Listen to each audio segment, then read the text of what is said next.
Hi, I'm Candace Sorensen. I thought I'd take you behind the scenes once again at KMA Studios. This time, Mike Peterson and Kristen Gray show us how the news department works. This is the KMA news booth. This is where we broadcast all of our newscasts.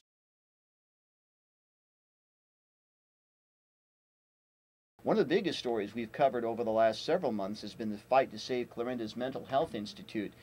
And that's really a story that's really hit a note with our listening audience. And we've had a lot of interest and a lot of people following that development. It's that sort of things that people affect their lives that we have to make decisions on as far as what stories we pick. And once the interview is done, we turn it off. We have our full interview recorded. And then from there, we go to one of our cubicles to do the editing of the actual interview. And I can edit here and pretty much make anybody say anything they want. I would want them to say.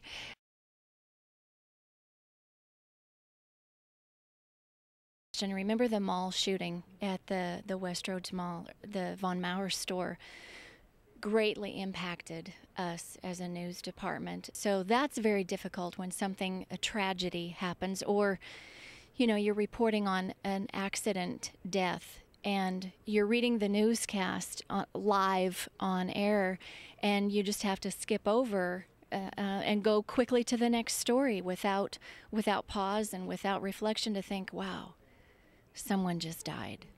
It was such a tough thing, but it's your job to report the news, and no matter how controversial or how tough the story is, you still have to do your job.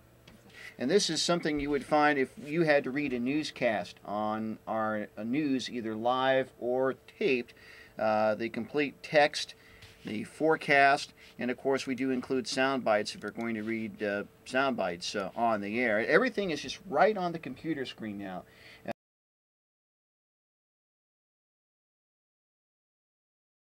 The most recent is Matt and Mandy Poulter, who are from Shenandoah and Essex, that were greatly impacted by the Haitian earthquake and adopted their child, Maya Esther, who got to come back to Shenandoah. So that was an interesting story to follow